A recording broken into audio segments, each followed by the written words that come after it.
Outside of there! Or should I say inside? Welcome to the Tuggawar podcast. Yo, another great episode today. Special episode. Before I go any further, this podcast is proudly sponsored by Mama War. Bless up Mama War, and today Mama War has baked some amazing stuff because we've got a special guest today.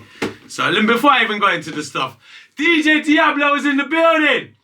How you doing, brother? You good? Great to see you, my brother. It's lovely to see you again, bro. It's nice to catch up after these years. Yeah, it's been overdue, my bro. Mama War's done some amazing stuff for you today. Orange biscuits, look at this. Orange biscuits? This is orange flavoured biscuits. I'm Crazy. One of those. Yeah? Yeah, I think. One of them? Absolutely. Thank you. Here you go. Yeah. Covered. Everyone's in. All in. All in. We're all in here. We're all in. Covered. And not just orange biscuits. Look at this as well. This is crazy. Yeah, I saw this. This one is special. This one is some strawberry muffins. Look on them. Whoa. Nah, you try to take one of them. Yeah, I've got to take one of them. This is crazy. Big up Mama War every time. Yeah, alright, cool. Mama War! Love you like cooked chicken. Strawberry. Yeah, look at that. Yeah, nice. Let's not Mama War. But yeah, our special guest today in the building. These muffins are crazy. I'm going to get into them in a bit. Yeah. If I've had one already, they're absolutely nice. You're going to get big again on those. Yeah, I told you, I'm going to get back to big tongue. Good to see you though, my brother. Yes, man. brother, it's been a while, mate. Yeah, it's been overdue. We've been overdue. Long overdue. Yeah, way overdue. Have to cut some dub place and have a little conversation. Yes. It's too overdue now. A long time. It's been years because you're one of my foundation DJs that we linked up with years ago. For real. Did a lot I always considered back then anyway that Venom was your DJ. Well, Venom's always Venom's always been my DJ. No, real talk. Cool but like, I understand. But you know what? I've got relationships. Yeah, I know. Like you got musical relationships with Dirk DJs. Mac's your DJ now. Dirk Mac's my DJ. Yeah, we got Dirk Mac. Exactly. Big up all the Canadian crew. You see me, I say. But you know what? Like, I'm a man. Listen, DJs are a big part of the business. So, of course, as an artist, I've never been like, I just messed with one DJ. You know what I mean? I show love to all DJs. No, absolutely. Do you understand? Because you voiced for back in the day. You know, everybody. You know, even if it was a small DJ on a little it don't matter. Pirate, it don't matter. Don't matter. Like DJs were as much as an artist, I respect the music business, and you know I'm before social media, and without DJs we don't get our songs heard. So the whole point, I thought it was always very important. I always made it very. I always went out my way to build good relationships with DJs in the industry everywhere. Yeah, of course. I'd like to think there's not a DJ out there that's had a bad. Well, us DJs, we want to build a good. Because I've always embraced you guys because absolutely. You've always been the key to support. You listen. You guys are responsible for hearing the music. Yeah. And back then, but before, also we're the biggest fans. Yeah. Exactly. You know, we're the ones who support. We're the ones who will go to the record shop and buy 2 copies of the record to mix it up. You know, back in the day, you know, it's kind of mad. So I mean, I brought the vinyl along, so we're going to talk about some influences. Yeah. Today's show, we're going to be talking about some classic vinyls and some classic albums. And you know, don't know my new masterpiece of an album is out now. Yeah. Happening to East New York, produced by the legendary producer from East New York, Domingo himself. Big up Domingo, man. Big up the whole of East New York. Yeah, big up the whole of East. Yo, Fat Joe, my brother, Terror Squad, TS, the whole of Terror Squad. Big up yourself as well for the graffiti side. Yeah, yo, amazing. Amazing. Bad, Joey Crack. Yeah, Joey Crack.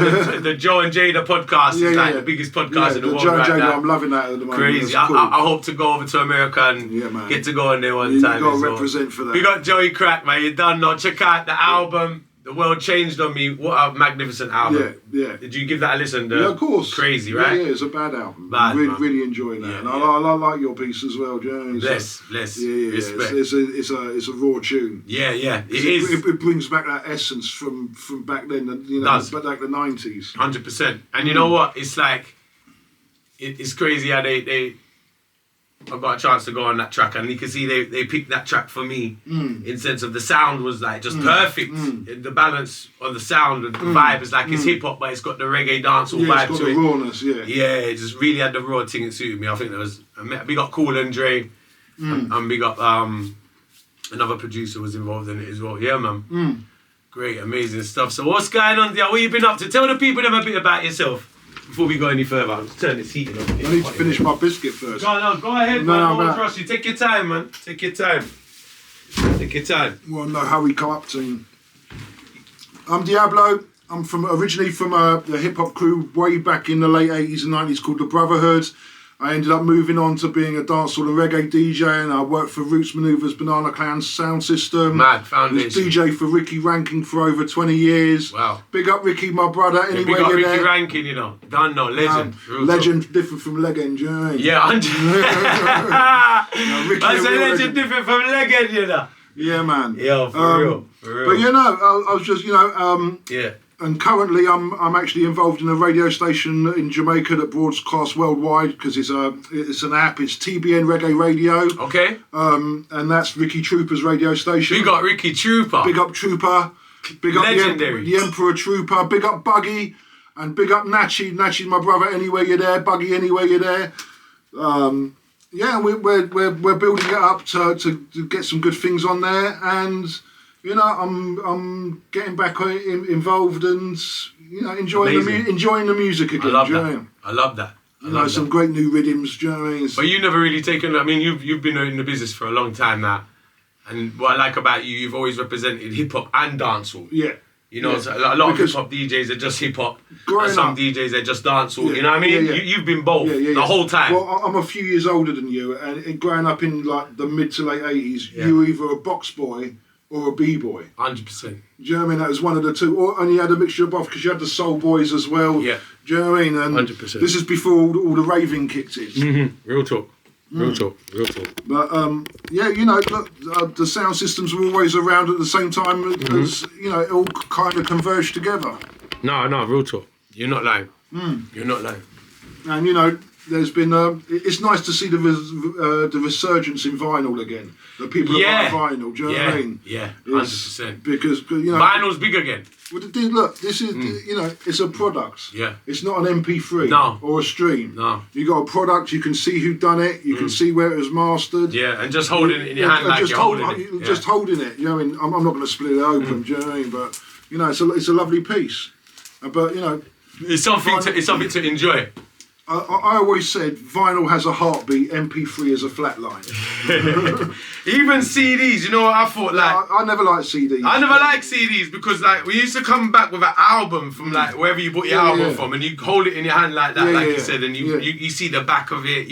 Some of them opened up and had the lyrics and everything in it. And it was like like we said, it's a piece. Something to even. Yeah, it's art. Yeah, it's art. It's art. It's art. And it's a big representation of the album as well. It's lovely. Yeah. You can copy it, download it online. You done know. The link for the actual physical album is on my profile as well, everybody. Just check it out. It's also on my website. Check it out. Big up Domingo on the album, man. Hackney to East New York. Everywhere that. Massive producer. Yeah, he's done the stuff he's done with some you legendary is hot. stuff. The stuff he's done with you is hot. No, real talk. So I thought we'd kick off because we were going to talk about musical influences. Yeah. So obviously we decided to kick off with the dancehall and the reggae. Yeah. Because that's where your roots came through. So the first record I brought with was, reggae music worldwide wouldn't exist without this man. Bob Marley and the Wailers, wow. Is this the Catch a Fly? Catch a Fire, sorry. Yeah. Me, I said Catch a Fly, Catch a Fire. Catch a Firefly. Bad. Was this the first album? Well, he did the stuff with Studio One and Lee Perry before this, but this was the first international album. Crazy. Like that was signed to Island Records. Crazy. Stir It Up is on it. Yeah, Stir It Up. And I think Concrete Jungle. The American version was a Zippo lighter that you opened up and pulled out. Oh, wow. Yes, and they're quite expensive nowadays. Yeah, what's that classic picture, classic Bob album? You know what? I mean, this set the pace for all of us, really. Yeah, absolutely. Yeah, if it wasn't for this man's work. Nah, if it weren't for this man's work. Nah, it weren't. So yeah. Now, I remember you telling me... And what's his name? Chris Blackwell. Chris Blackwell. I was telling... Island Records. Yeah. I was telling Gemma about him the other day with Island Records. Yeah, like he took him on, didn't he? Yeah, he did. Yeah. He basically begged him to go onto the label, I think, something like that. Brought internationals, brought reggae worldwide. Yeah, that's what I'm saying. He did, Dennis didn't Brown, he? Yeah. Gregory Isaacs followed through after that. Do you know what I mean? Burning Spear, Culture, all those rebel acts of the 70s. Yeah. But obviously we grew up with sound systems around us. So we heard the raw, authentic as well as the international hits. Yes. That's what it was. Because I think everything we heard was raw because we grew up on the sound system thing. So it was always been underground. No, absolutely. It wasn't even on radio. Yeah, no, it wasn't. No. It wasn't. You had to find it on your radio. You had to find, or you had to go in the clubs and hear it. You had to go to designated spots to hear it. No, absolutely. Or designated record shops. So the next record I bought, it probably relates to you because I know that after your career kicked off, after you came out of Spanish Town, you linked up at Mixing Lab. Yes. Right. Mixing Lab's owned by Roy Francis. Yes, it is. Right, got Roy Francis, legend. I don't know if you know, but before Roy Francis had Mixing Lab, he had a label called Phase One. I've heard of Phase One. Phase One was an extension of like what they didn't have a studio. They recorded at Joe Gibbs and Channel One, where he wanted to be a competition to Channel One. And this was the most famous album. This is the Chantel's Waiting in the Park. And this is and if you look at the back, it all says produced by. I was going to bring the dub album of it, but I thought, you know legendary. What? And you see at the back it says recorded at Joe Gibbs. Yeah.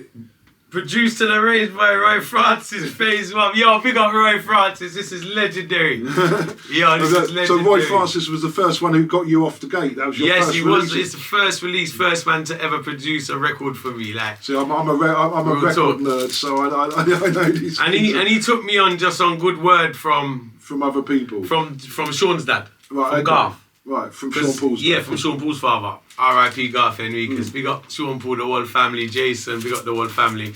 Because I was locked up with Sean's dad, and Sean before I even got released, Sean's dad was more or less telling Roy about me, saying he's trying to get this. So they arranged between the two of them to keep me in the country.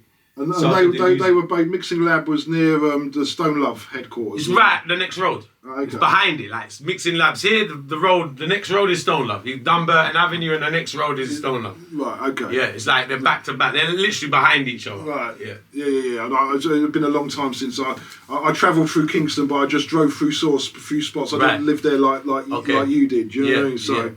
You got to keep it real with that. Yeah, no, come on, but you pass through same way. No, absolutely. Do you know, I drove, Seaview Gardens. Maxfield Avenue. I had to see Channel One. Yeah. You know, and I had a girlfriend on Maxfield Avenue. Oh man. I know, but I remember going there and said, "We guys, I got this." Maxfield said, "Tuggy, you're crazy." Like, listen, I used to go to the craziest places. Like, I didn't even think. I went through West Kingston for a couple of days, and I had no problem. Right. The only time I ever had problems was late at night in Maypen. Okay. And I didn't like Maypen. Didn't you like Maypen? No, I didn't. Well, I went there late. I went early. What part of Maypen? I don't even know. It was dark and it was late, and I dropped a brethren off, and it was sketchy. Yeah. Night time, right? Because it's kind of countryish as well. Yeah, it's country. It looks, but it's nice. Maypen's a nice place still. No, absolutely. You know, and since you mentioned Sean Paul, we have to discuss the Jamaican superstar who was influenced.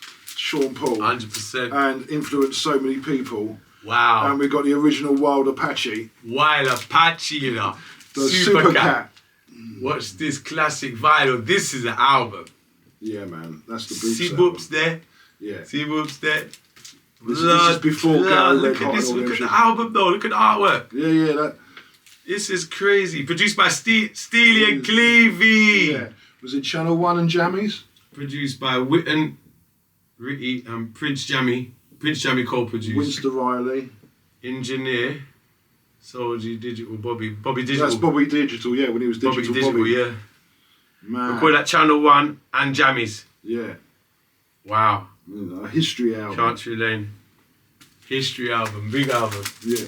So I mean, again, Super Cat. Yeah. Was next level. I like that. Look, see, you never used to see this shit. Like, you get to see where it was recorded.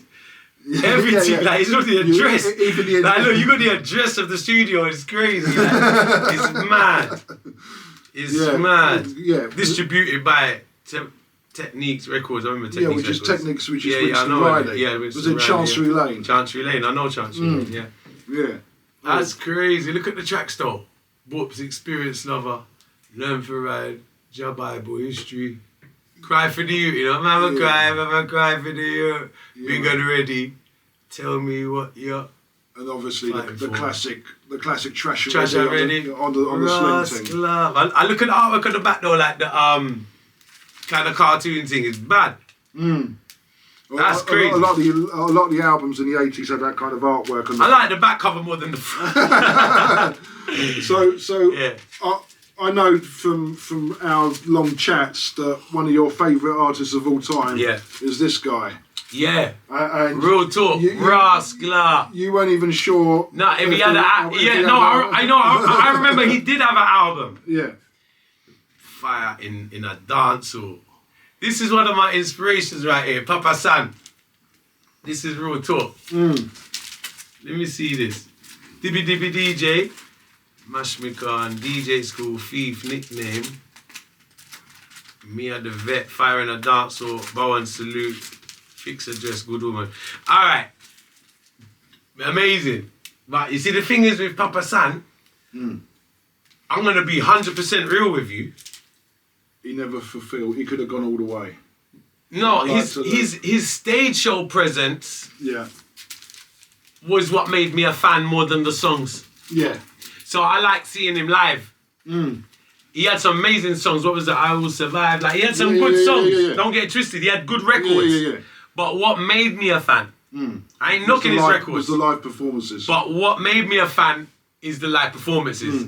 And I thought the live performances was, the records were here, the live performances were here. Yeah, up there. Like, I used to think he was just amazing live. We're going to talk about a guy who whose live performances and albums are absolutely 5-star. Rascal, 5-star general. The 5-star general. Bounty Killer down in the ghetto.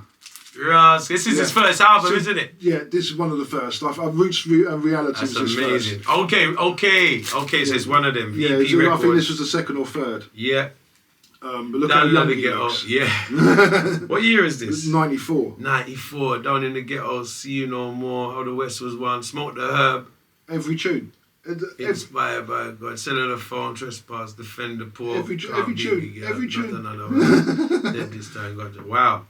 You know, and it's bonus tracks for CD only. So these time, yeah. So because that's when they were trying to promote the CDs. Yeah. Away from the vinyl. Nah, it's a classic album. But yeah, I mean, again, he's got good. But Killer's got Bounty Killer. He's one dance artist. He's got like good albums. Yeah, no, absolutely. He's got a list of good albums. And when he got signed to Virgin Records. I was just gonna say my experience. This is my favourite Bounty Killer album. Yeah, because this was the big album. This is the album. This is my favourite Bounty Killer album. That's the one with the Raekwon, Wu-Tang tracks. Yeah, this one's crazy. As when he signed to Virgin. See, promo copy. Yeah, this one's really good. Oh wow. This album is crazy. This one's my favourite album because this was like. I think this is like a proper. This album needs to be studied more as well. No, I don't think they don't give this album. They don't give this album as much props as they should. This album was like a big album in the sense of like dancehall with a hip hop vibe on it. Yeah, and it's like a crossover album. And this was a massive. Because that's when they started having the hip hop tunes, which had the dancehall influence. You know, Super Cat doing the sound and that, like the sound they was going for on that album. Yeah, phenomenal. Like, I mean, what's he got? He's got Junior Reid with Busta Rhymes. Yeah, I remember that one. He's got Change Like the Weather. He's got Fugees. Yeah. He's got Raekwon. He's got J. Rue the Damager from Gangstar's people. That whole album is crazy. Yeah. Where we mixed it with the hip hop. Is that Noriega's on that as well? No, it was before. That was another album, was it? Noriega, Busta. Guns of Navarone with Mobb Deep. Noriega, yeah, that was later on. Okay, that was another one. See, that he had some good hip hop tracks. And obviously you can't mention Bounty Killer without mentioning Beanie Man. Beanie Man looking very young. And this what album is this? Defend It. This was before Maestro and before Old Dog and all them tunes. Is this his first album? It might be. No, because remember he was the 11-year-old boy wonder. Okay, 1 minute. Wicked Man, Rotted, No Matter the Man Crossed. I know all these songs. But this is our era, do you know what I mean? This is what yeah. You know, I used to go to hip hop dances. We got Moses, Beanie Man, classic album. And this was one of your favourites, you said. Maestro, this is a crazy album, yeah. I liked, you know what one of my favourite was as well? Which I think, a masterpiece. This is definitely a mad album, Maestro. Yeah.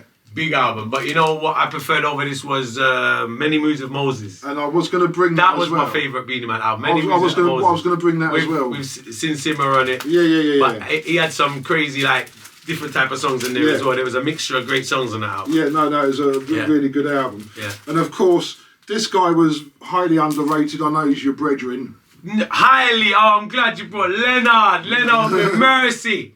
Wow, Merciless. So yeah, done the R.I.P. Merciless, boy. Yeah, this is legendary. Yeah, and that's Scotland Yard, and that this is highly underrated. Highly underrated. We got Gaddafi, produced by H.S. Gaddafi. Yeah, mixed by so another mixing lab. Yeah. Bobby and Fatta mixing lab. Yeah, they mixed your stuff. Yeah, Bobby. I was saying to you, Bobby's the best engineer in Jamaica to me. Yeah. And Fatta they used to work together, Bobby and Fatta. Fatta Eyes Records. Yeah, I know Fatta. Annex Records was my first record came out. And oh yeah, of course. The yellow Annex Records. It's just crazy. But this is my friend Merciless. Yeah, rest in peace, Rest Merciless. in peace, Merciless. So crazy. And then they all led through. And this is featuring Red Roses on it as well. We got Anthony Red Rose, and Little Hero, who is his brethren. That's a big song. God Alon's a massive song. Yeah, massive song. Massive song. Big album, Scotland Yard. Big album. Yeah, big album. Big album. I like that. And obviously that led through. I like that. They stopped really. By the time your album came out. Yeah. They put yours out on CD and they allowed the vinyl. Yeah, my For Days album didn't come out on vinyl. Yeah. Sad. I'm so upset about that. But the singles did. This was one of the last albums. Tug Lovin' came out on vinyl. Yeah, I saw Tug Lovin' come out on vinyl. I've got it somewhere on a 45 of it.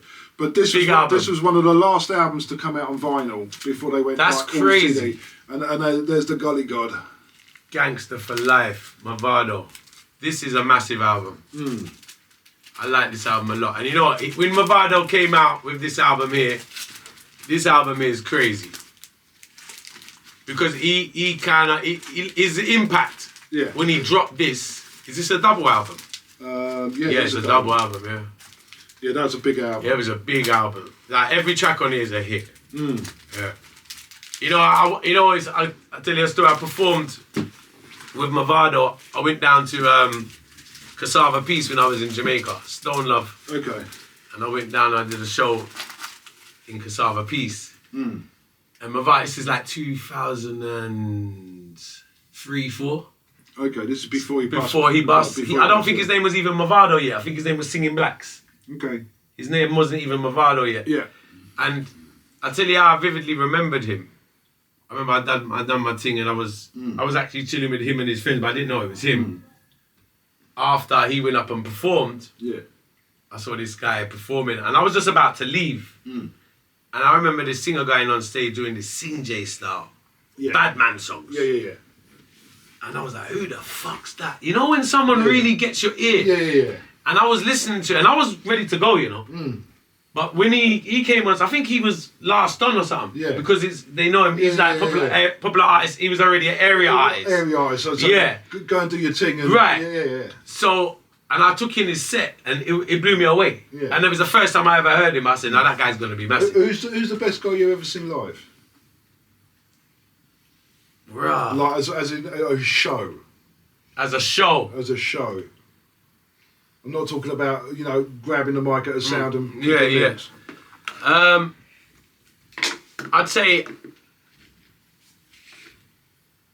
either Beanie, Beanie Man, Caperton, Elephant Man goes up there as well. Okay. Yeah. Okay. Elephant Man goes up there as well. Like, they're really good performers. I've seen them put on some amazing I watched Buju. Buju's amazing as well, yeah. The best show I saw live was Buju, just after the... No, I've saw that as well. I know the one you're talking about. Buju is actually, he's on it like with the bands. Yeah, with the bands. No, it's crazy. It's crazy. It's crazy. And The Roots is a hip-hop band. And okay. I'm not the biggest Roots fan of their albums. I like their tunes. Right. But live, different kettle. Right. Do you know what I mean? Different story. It's just like... really great music they're making live. But it's a live band, so it just goes to show the transformation from the wax onto the live. Yeah. So that's mad. So I think we kind of covered a fair bit of the reggae, so let's talk hip hop. I think the only way to start is that's one of my favourites. Well, I mean, the album that changed everything. Definitely. So Illmatic. Yeah, this is like the Bible of hip hop. Yeah, that is Miles Davis, Kinda Blue, Illmatic are the same thing, different generations. It's crazy. You know, one of the greatest albums ever made. Definitely. It's, you know what? I'm not used to seeing the vinyl version. I ain't seen the vinyl. I think if you open up the sleeve as well, you got a whole inner sleeve. Right, okay, look at that. With the whole crew there. Yeah. And in his documentary, he was like, "He's dead." He's got the shout. Okay. Yeah. Shout out, little shout out list. All the shout outs to the boys, you know. And then he's got all the production things because he had so many different producers. Wow. But, I mean, look how long he's 17, 18 years old. Yeah. And he makes an album like this. No, it was this album blew me away. And when you think of how young he was when he did it, he told everyone's story at the time. Yeah. Everyone was living that life, and he told it to perfection. He did. Yeah, mad. So he told it to perfection. So I mean, did you like the albums after Illmatic, or was Illmatic particularly a favourite? No, I did like the albums after Illmatic, but I didn't enjoy them as the body of work like Illmatic. But I'm not gonna say I disliked them. Like, I think it's written. Yeah. I think that's underrated. It's not a bad album. No, it's a very good album. It's a good album. It's a really good album. I think maybe it didn't hit people like that did. Yeah. But still, it's a good album, man. Biggie had bust after that, do you know what I mean? And Jay-Z had come through as well. So the impact the sound was changing a little bit. Because the kind of... There was always a gangster sound in hip-hop from NWA days. Yeah. But it's gone from like street gangsters to like the Player Godfather style gangster rap. True. With Jay-Z and Biggie. And talking of which... this was another game changer. Big game changer. Yeah, Ready to Die, and I think this is one of the craziest. CD. This is one. You know the thing is about this. This is one of the craziest album covers. Yeah. Man just got a baby picture in the middle of the three, like small little thing. Yeah. And, this is one of the craziest album covers. And Raekwon's album accused him of ripping off Nas, saying because that's Nas as a kid, and he said you copied Nas's album. Right. Because Biggie came after Nas. Well, you can kind of see what he meant. Yeah. Because that was the first, so it was like... Yeah. Yeah, you can kind of see what... So, and Nas didn't say anything, but on Ghostface, on Raekwon's album, said, the man's biting Raekwon's, biting Nas's shit. Okay. At the beginning of the first track of Cuban Links, he says he's biting Nas's shit. Okay. Is that what they was talking about? Yeah, that's what they're talking about. And here you can see on the album, they used to screw the DJs over because they know mostly it's DJs who are buying the vinyl, and they only give you 10 tracks. The CD had like 18 tracks, 19 tracks on it. How many's on that? Like 10. What's the last track? Last track's Big Poppa. What? No way. Yeah. So it ain't got There's loads of them there. There's loads of them they ain't got. Yeah. There's loads of them that I ain't got. I actually had to go out and buy the CD. Me and My Bitch. Yeah, Me and My Bitch ain't on there. I got that as a separate single. So I mean, all these guys were influenced by the late '80s hip hop albums like Eric B. and Rakim, Paid in Full. And look, if you see that guy there, 50 Cent. He's the original 50 Cent. Is that the original 50 That's Cent? the original gangster 50 Cent, not the real 50 Cent. That's the rapper 50 Cent. Not the rapper. No, that's the villain 50 Cent. Right. And there's Cool G Raps in there somewhere, and the rest of them are the Queen Supreme team. Okay, makes sense. So the first Supreme there. That's Rap Supreme's brother. Okay. That's Cool G Rap. Yeah, I know. Cool G Rakim. The only other guy I don't know, but that's the original 50 Cent. And obviously we got Boogie Down Productions, Boogie Down Productions. Rest in peace, Scott LaRock on the phone on the back. That's crazy. And this was one of the first albums to start flashing guns on the cover and stuff like that. And this is mad. And that's got The Bridge Is Over, South Bronx. Yeah, it's one of my favourite albums as well. Criminal Minded. This album's epic. Yeah, definitely. Yeah. I mean, these were the originators because they weren't glorifying the gangster life. No, they were telling you it from a neutral perspective. But that's how we always knew it. It's like, you know, it said. I saw an American journalist somewhere who said all these albums that came out were like gangster albums before NWA. Were told by like a narrator. Yes, who was telling a story. When that's because gangsters then wouldn't rap. No, they kept their mouth shut. Yeah. Do you understand what I'm saying? Gangsters then would not rap. Yeah. You wouldn't get a after NWA, he said NWA was when it started feeling like it was the participants making music. The criminals were making music. Yeah, After that, it was like, This is before the criminals were making it. They were still civilians. Ice-T as well. Yeah. 6 a.m, police at my door. Yeah. You know, that's when it felt Ice-T, and Ice-T copied Schoolie D. We was a Philadelphia. Big up Ice-T, man. Big up Ice-T. He's one of my inspirations, one of my favourite West Coast rappers. Ice-T's crazy. I've got some West Coast albums here as well because we have to talk about the impact of the West. But before we do that, I think Ice-T shows me a lot of love recently. No, I've seen bigger. Ice is on a level. He respects. Yeah, man, real guy, man. I mean, we have to talk about this. Oh no, this is you know what? This is the first album. This is the first hip hop album I bought. Really? This and because you're younger than me, so I was like, yeah. This and Illmatic is the first hip hop album I bought. I remember I bought this on CD though.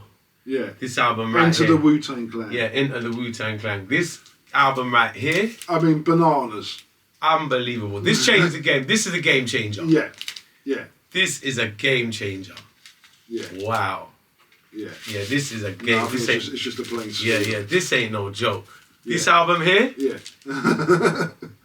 This is one of my favourites. This is really like the sound of front it. To back. Yeah, like you listen to it as a whole album. This album, I get a lot of kind of memories because I was going through so a crazy much memories time. To the album. I was going through a crazy period of my life at that time, so it kind of resonates kind of heavily. And obviously, I mean, we're talking game changers. Well, before we talk game changers. Let's talk about this album because I know this is another. This is one of my favourites. This is one of my favourites. Like, this is definitely one of my favourite hip hop albums. Redman's third album. Muddy Waters. Yeah. It's his third album, isn't it? This is his third album. Yeah. And I liked all the albums. Yeah. But this one stood out to me immensely. This one here I could listen to back to front. You can put it on and listen to the whole thing. This album is just do crazy. What you feel and never follow. Nah, this is unbelievable. Yeah. And I think this was the first time he got the first appearance of Method Man and Redman together. And after this, they did a tribute. Do What You Feel. Do What You Feel. Yeah. Never follow. Yeah. Yeah. And then and after that, was that their first? That was their first combo track. Yeah. This album is legendary. Yeah, it's just mad, isn't unbelievable. It? Yeah. Unbelievable. And he's got Muddy Waters 2 out as well. Yeah, he has. Yes, which is good. He done well with that. He done well with that. I got the OG copy, so we got. Wow. So there's the Redman. Let me see. Look at this shit right here. Redman Thanks You, you know. Yeah, produced by Eric Sermon. Yeah. Muddy Waters. So, what an album. Yeah, I just, one of those albums you can just listen to. Nah, this is again class. And again. Class album. Yeah. Class. So I know that's one of your favourites. I know obviously it is because it's like it's got everything to it. It's like it's gangster. It's got comedy to it. Yeah. It's got like vibes to it. It's got everything. Everything about it. Yeah, absolutely. Yeah, I like it. It's got like essence of everything in it. Yeah. And I would jump over to the West, and for me, a lot of people had their second album as the biggest influence, but their first album for me, Cypress Hill's first album, with How I Could Just Kill a Man, Hand on the Pump. I mean, that is crazy. The second album after this was the Insane in the Brain album, when they got all big. Yeah. I know that album's crazy though. I've got to do these. How I Could Just Kill a Man. I've got to do these as a double because again, you said it was your favourite albums. Wow. So yeah, this is hip hop like this is hip hop like milestone. This is like the amount of hip hop albums. Yeah, Mount Rushmore of hip hop albums. These Dr. Dre's The Chronic and Snoop Doggy Dogg's Doggy Style. Yeah. And this came first. That came Am I right? Yeah, this came first. And you know what? These two albums, I'll tell you something now. They made Death Row. Alright, not just that. These two albums kind of paved my life almost. Really? Because I remember after Wu-Tang and that, I was going to school listening to first. The big hype was like Dre, the Chronic. So first we fell in love with Dre, this yeah. song, this album first, and then not too long after this, bang, Snoop Dogg, Doggy Style. Yeah. And this became the bigger album. Doggy Style became the bigger album. That made. But look at this. The album cover alone is crazy. Look at that. Yeah. And look how young Snoop looks on the back. That's when he was still a I remember that picture. Still a gangster. Yeah. It's crazy. That's crazy. Dr. Dre, the Chronic. So I thought I know we were. You know what I like about Dre's albums? Yeah. His album covers are never amazing, but the albums are great. I know. You buy the album, you're like, what the fuck? Why I bought crazy. It? And then you're like, got toilet. Talk to the people in a minute, Diablo. Yeah, no, that's right. His albums are crazy, but I can't fucking. Yeah. He wants me to talk to the people. Okay, this was released on Interscope Records in 1992, and we're gonna chuck it back in the sleeve now. You okay, Jenny? I'm good. You good? Yeah, we all okay? Tea and biscuits all around while. There's Haribo here as well. Is there? Where's the Haribo? Yeah. Oh yeah, I'm having some of the Haribos. Oh, we got eggs. You've got eggs at Tuggies. We got sweeties. Veggie, remember? He does make a very good cup of tea as well, has to be said. No, it's just because the eggs. Oh yeah. We're gonna take one of those. I'll put that leave them on the table. Smash through them. Let me grab some. No, I'm good. Got to big up Mama War again for the great food and the great biscuits and cupcakes. And you're listening to the Tuggawar podcast. Myself, Diablo, Tuggawar's gone wandering off somewhere. We're talking vinyl. Hi to all the TikTokers as well. Big up all the TikTokers, big up everyone on Instagram Live, big up all the YouTube crowd. We're going through vinyl after vinyl. I'm going to put these away. And he's coming back through the door now. Tuggy, where you there? I'm here now. Is that tea? You see that tea? I'm ready now, man. Here we go. So I'm back. Hello. Hello, he's back. The man is back. I'm here. Zorba Murphy, half Greek, half Irish. Yeah. You know, it's wine time. Is it wine time? Let me watch this. What wine you got there? Oh yeah, you know what? This wine. Before I go any further, let me introduce this wine. No, this is a present that DJ Diablo bought me a bottle of Castellero di Diablo. Every time I bring you a bottle of wine every time I come round anyway, so we have to do this. I appreciate that. So, before we bounce out of here... You having a glass? No, I'm driving, I'm good. Huh? I'm good. You can have a little drop, no, I'm good, brother. Right, respect. I was just saying that you make a very good cup of tea. Ah, thank you. Like every time there's a proper builder's special, no mucking about. No fucking about. Yeah. So love that. Before we get to the last... Did you try your muffin and your biscuit? I'm going to take the muffin home with me. Okay. Because it looks too glorious. Oh, well, you can eat that now if you want, and I've got more here. It's up to you. I'm going to talk to you, and I don't want to... All right, you don't want to have a mouthful of muffin? No, absolutely. No I don't problem. want a mouthful of muffin. No problem. So before we get to the last album that we're going to talk about... Yeah, let me see. I brought this album along because this album changed everything. Look at the cover. Yeah. Get a load of that. This album changed everything because this album they went to court. They went to court in America. As nasty as they want to be. Yeah, with great shops. I mean, read some of the songs out, and you're. Bomba Pussy Clark. Yeah, man. Yeah, see it there. Yeah. So they took Uncle Luke to court to say you can't have any profanity on your records. Put her in the... was that? Put her in the buck. Put her in the buck. It's some kind of down south Miami. Okay, put her in the buck. But before this album, right, as you can see, no parental advisory sticker. Okay. All right, got ya. Okay. Yeah. No parental advisory sticker. This album is the reason for parental advisory stickers. Wow. Seriously. Yeah, he won the court case that you could curse on wax and not have a problem and do sex stuff. I heard about that. Right. But you gotta have the sticker now with the warning. The warning. The warning. The warning that they did. Parental advisory. Explicit nonsense. Yeah. And now we're going to get to this album, the last album on the list. I know this again was a big influence of yours. Massive. Yeah. This album is legendary. Yeah. Executive producers Dr. Dre and Eminem. Yeah. Get Rich or Die Trying. This is 50 Cent. probably one of the. Yeah, it's up there. Yeah. It's up there. Obviously, you done your version of Many Men. Yes, earlier. Early it's crazy because Clap Them, you know, in the club song. Yeah. I did that in Jamaica. Yeah. Before I heard 50's version. Okay. I didn't hear 50's. Yeah, when I done Clap Them. You just heard the rhythm. I didn't hear. Yeah, I just heard the rhythm. So like, I got to know the song 3 months after.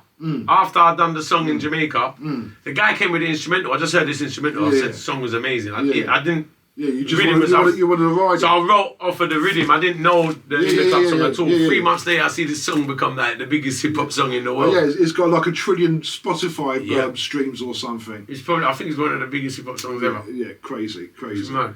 But yeah, no, that's you know, the influences that influenced us while we were recording and previously to we were recording, and you know, it's nice to see vinyl come back, and yeah, I'm glad you got yours on wax. Yes. This is the big album right there. Yeah, it's nice. Did you ever listen to it? Yeah, I've listened to it, yeah. It is, I'm enjoying it. I want to hear it on... See, the thing is, when you put it on vinyl, when you put the record down, the weight of the vinyl sounds so much different from It feels different when you're playing it, isn't it? Because, you know, remember, we're dealing with WAVs and... Also, I got an album with... We got DJ Dirt Mac. I got a big... I've done that last album I did with him. It's called Different Kind of MF. Yeah. And then we did an album called Tug Movements Worldwide. Yeah.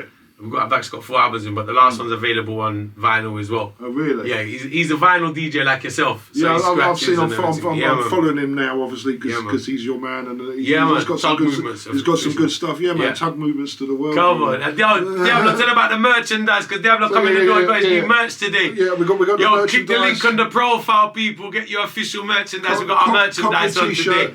Outside with their t-shirt. Inside with their outside with their. On the YouTube, you can see the link in the YouTube description. You see all the links to the t-shirts.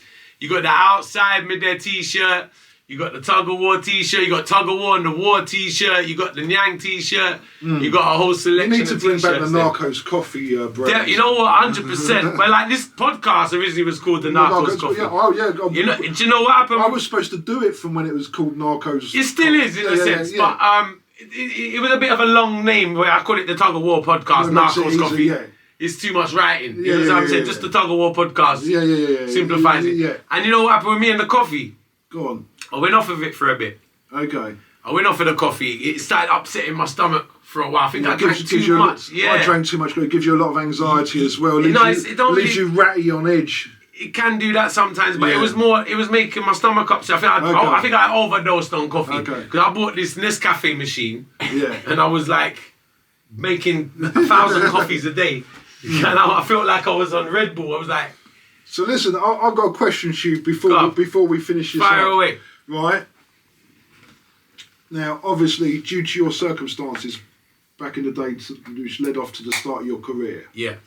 So, you're at Norman Manley Airport? Yeah, that's right. Okay, so you're at Norman Manley Airport. Mm-hmm.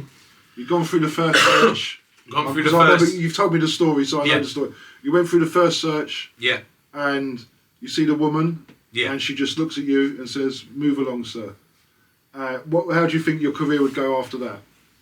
What, if the woman didn't pull me up? If the woman didn't pull you up, and you walk through Heathrow as well and you're good, where do you think you'd be now? Rascal. Because no one's asked you that. Because there'd be no...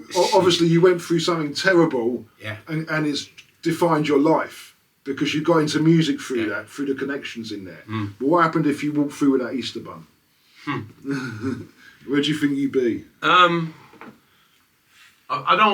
don't know. You still think you're doing music? Absolutely, because music was always my path. And music was always my passion. Yeah. Hence the reason why I stayed in Jamaica to do it. So I would always been doing music, no matter what. Yeah. But excuse me, I think that might have saved me. Oh, definitely. I mean, music saved me. No, but not just the music at the time. Me going in prison might have saved me. Because from the skullduggery? From the lifestyle I was getting, I was involved in. Because if I got back, remember, I'm already on this. I'm already kind of on a mad one. On a mad one. Yeah.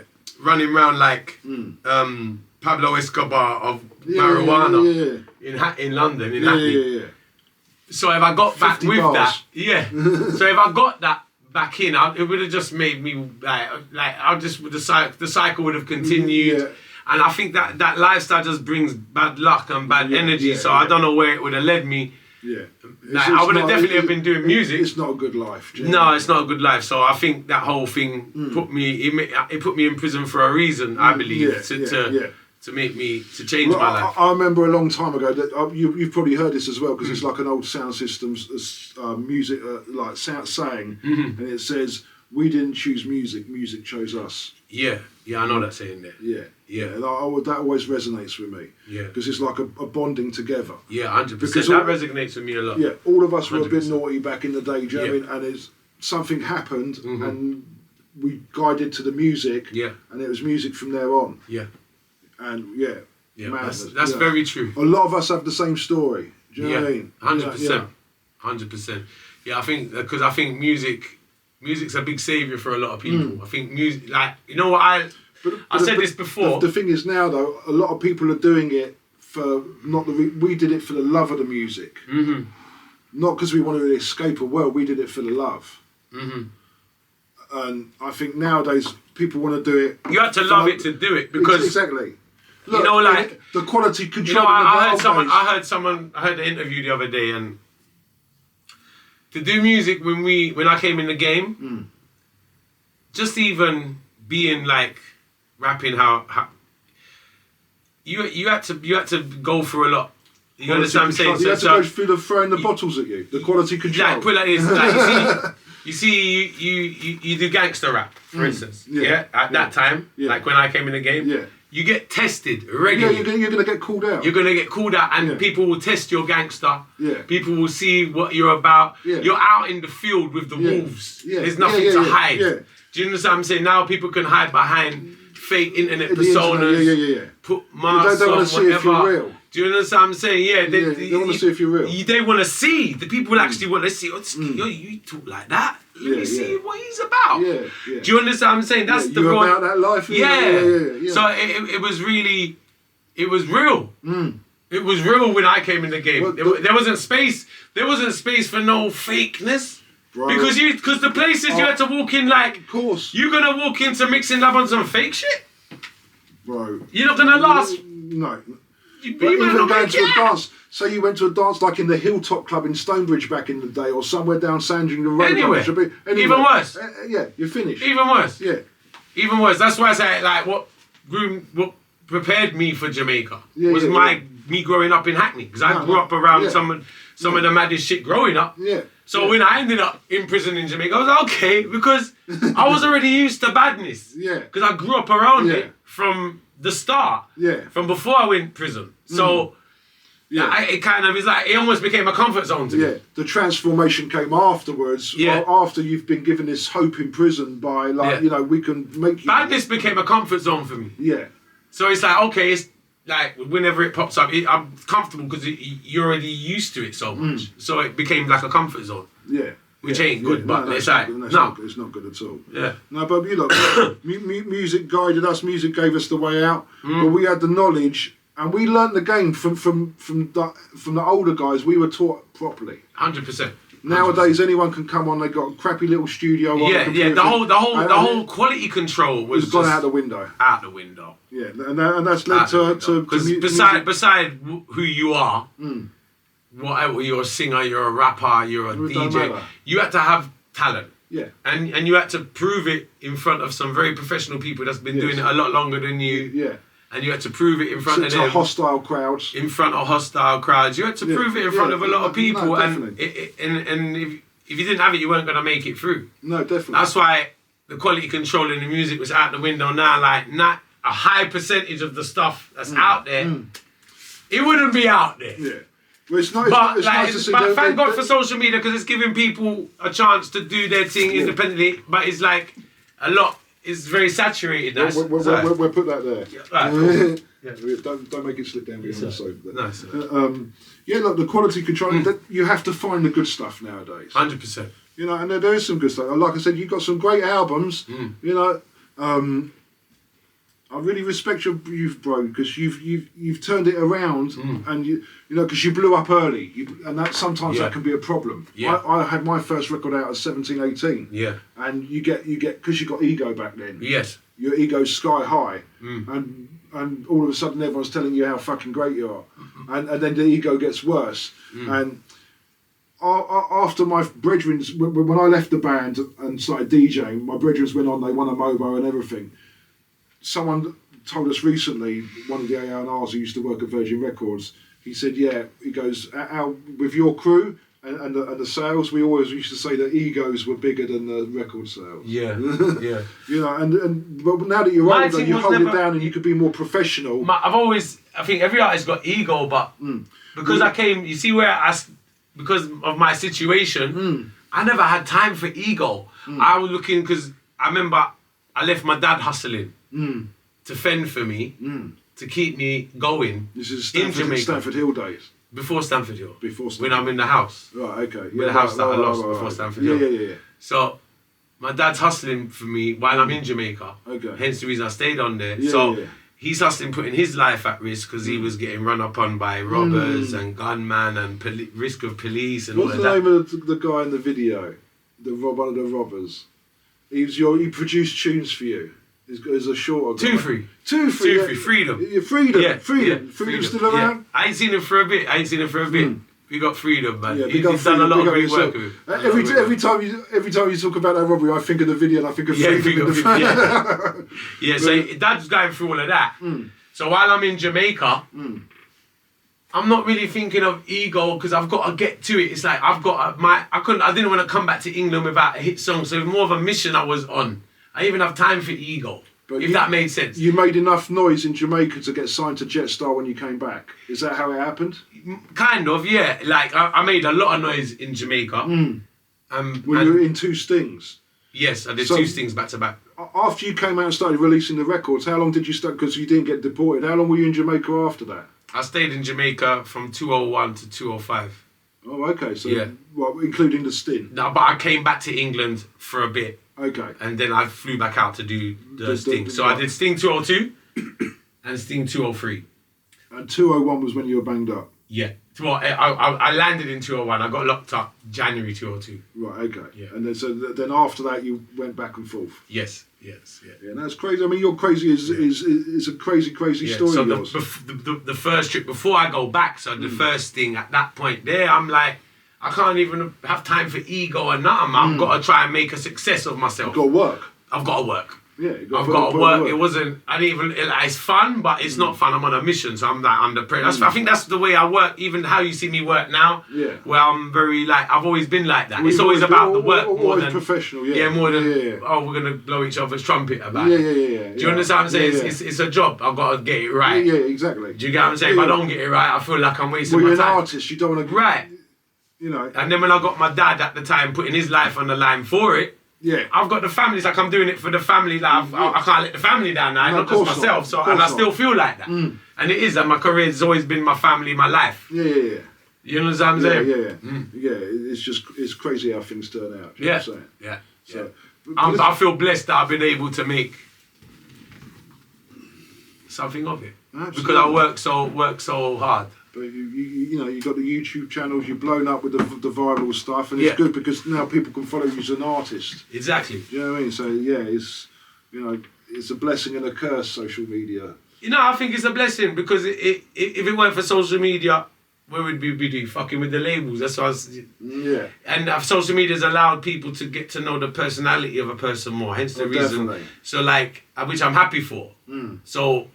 People understand. Because people don't know you. They don't know me. And all they see is they this. either think you're a clown. Right. But they don't know. Or fake. They don't know you as a person. When you see a white dancehall artist and you don't know them, and they're sounding like that. Like people think, who's this white guy, half Greek, half Irish, with a Jamaican slang? That's why I never chat patois on the mic. I always talk Cockney. Because you didn't go like that. Yeah, I didn't go like that. Well, I did, as you know. Yeah. I've been talking my whole life, even before I went to Jamaica. But it's cool anyway, because if you chat, look, when UK hip hop... I played someone, there's a clip of me on YouTube doing MC in the year 2000, 99. Yeah. On radio. Was this Tugboat? Same voice, man. Same I've been talking I've been like MC Tugboat or MC Tugboat? I think it was MC Tugboat. Okay, so we're going right back to the beginning. I've always, from school, if you ask people I grew up with, I've always been like this. Yeah.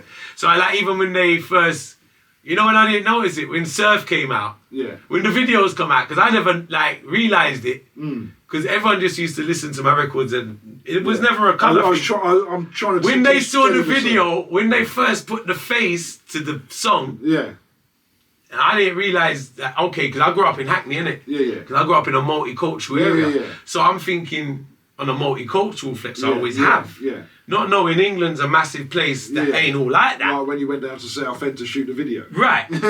England's a massive place. I'm not really thinking like that. So when the video comes out and the whole of England's embracing it, a lot of things like, who's this guy? Yeah. Which was whatever. But you can understand it. It's part of the journey. It's part of... It's what I like, the mystery as well, because it's real, so people can work it out when they're ready. No, it's crazy, because that rhythm had been spinning around for a while, because they had the rhythm-driven release, and yours came out after. And I bought the rhythm album. I think it was Wipeout, and I think there was like one or two cuts on there, but it wasn't a big one. And then you made the hit out of it. Yeah. I think Budgie had a nice version on there, but it was like a 7 out of 10, 8 out of 10 rhythm, and then you made the hit out of it. I got to tell that. And I think in England you're known for the surf and anything we say a law. I think a little bit. And London Anthem. But London Anthem. And Tug Lovin'. London Anthem, I think, is more of the sound system hit. Nah, you'd be surprised. It just went viral the other day on TikTok. Where but I'm talking previously. But it went viral because of its previous success. That's what I'm trying to say. The original video. Yeah, the original video. Yeah, the first one that was on Channel U. Yeah. Because remember, it was all number one. No. Tuggawar with number one on Channel U. Tug Loving as well. Surf with number one. Yeah. And they not just 1 week, they're number one for weeks. Tuggawar with number one, Surf with number one, London Anthem with number one. Yeah. Tug Lovin' with number one. Yeah. And Anything Me Say Hello with number one. This is in the Channel U charts. Yeah. All of them with number one. I wasn't a Channel U. Yeah, there was all number ones. Because I was still vinyl DJing and, I'm a reggae man. So that's like 5 number ones I had. That's great, yeah. I'm not talking about national charts, I'm talking about the Channel U charts. Yeah, because everyone remembers you from Channel U. Yeah. That's where you kind of made your name with these videos. That's crazy. I had 5 number ones. The whole story, how it came about a story, but I'm glad now that vinyl's coming full circle and you can get, you're on wax. They're here forever. Yeah. It's not like an MP3 file that can. Yeah. This is going to last forever. Well, I'd like to think them MP3s are there forever because I'm making money from them. Absolutely. But it's like you can actually make more money from the vinyls than you can from the. No, I know. We want to convert you guys. Buy vinyl, man, please. Yeah. A turntable only cost about 50 or 60 quid if you want to get one, and the sound is far better quality. No, the sound, the sound is amazing. I can't wait to play it. I haven't had a chance to play because I'm not going to lie, I haven't actually got a turntable yet. Keep this copy sealed. Yeah. I'm going to buy a copy off the website. I'm going to buy a turntable. And get a turntable, Bluetooth it, you're good to go. Man. And I'll keep. Oh, you can get the turntables that Bluetooth. Yeah, that's how they work. That's how they work now, isn't it? That's how they work. Yeah, there's no wires Bluetooth. Oh, they've got turntables without the arms. There's no arms. No, I want a needle on it. Yeah, you want a needle. Yeah, I want a needle. I want to put 5p on it. I was talking about, no, you don't put 5p or a penny. Yeah, I want to put a penny on it. The old days. I want to put a penny on my needle. To weigh it down so you can actually play the jumpy bits. Yeah, I don't want it to jump. Bro, it's been a mad conversation. It's really, it's been so good to talk to you. It's lovely. Like, catch up. Been a while because hasn't been since the mixtapes. Since the Hackney Kings mixtapes. Legendary. I've got to tell that people that you talked about. I always wanted to redo the first one. You talked about my early hits. Yeah. Yeah? And you don't know you was part. See, it's crazy how things. You was part of a future hit. Yeah. And you didn't know it. Yeah. Fuck them up. Yeah. You give me that rhythm. Yeah. ended that. I recorded that song. Then Yeah.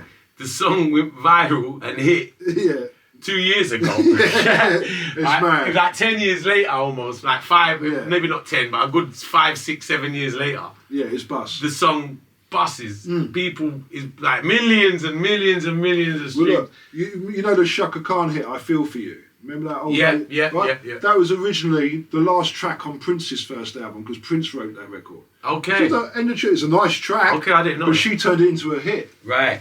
Do you know what I mean? It's like a lot of those things. Them not swing no foot. But yeah, no, they don't swing no foot. Them not swing no foot. Them have donkey Them foot. not toenails. But listen, bro, it's been a real Hold pleasure them, to man. talk to you. A pleasure upon pleasure, you know. Yeah, man. Well, where you go? We have some more questions for you. You have some more questions, Yeah, man, a mate? couple more questions for Couple, you. go on, shoot. Before you go. First and foremost, so Go on. where can people catch Diablo? Yeah, you can catch me on TBN Reggae Radio. Yeah. Just Google it, whatever. You can catch me on Instagram. It's Instagram /DJ Diablo. And yeah, I've got a few mixes. I've actually started recording a new mix today. Oh, nice. Well, actually last night. That's I what. started Where can recording. people listen to your mixes? On Mixcloud, it's Mixcloud /Diablo. Nice. I think there's even a Tug-of-War mixtape up there as well. The Must Hackney be. Kings is up Hackney there. Kings, Hackney Kings exactly. will be up there. Exactly. Yeah, no. What we did too was it because the Hackney Kings was the we did the Hackney Kings, The Revenge. That's it. So it was two. Yeah. Was But it? there's Was the that? first Was one. they the same as the remixing? No. It was one, wasn't it? It was two separate mixtapes. Yeah, but they wasn't the same songs, were they? They weren't the same They weren't songs. the same songs. They were The, different. Yes. the second one was all songs that you did for that. Yes, I I remember. The first mixtape was you gave me all the acapellas and I I put them remember. over I the remember. different That's hip it. hop I beats. remember.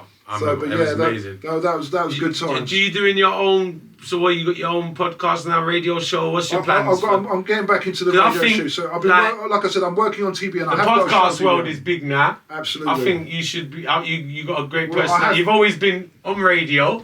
Yeah, I have I've always been. known you to Yeah. be a radio He guy. said he's got a face for radio. I've always known he's got a face. He's got a voice for radio, and he's not bad, is he? No, but what I'm saying, I've always known you to be a radio guy as well. Yeah. I think you've interviewed me. No, I did Many times, and, I think. and I learned a long time ago, because obviously I come from hip hop and I'm a hip hop DJ. Yeah. Relying on my MC, and Right. then when I got my radio show, everyone said you've got to talk. You're gonna have to talk now. Yeah. And I didn't like it at first. Like, everyone hates their own voice. Do you know what I mean? You never fucking guess. No. Review as well. Yeah.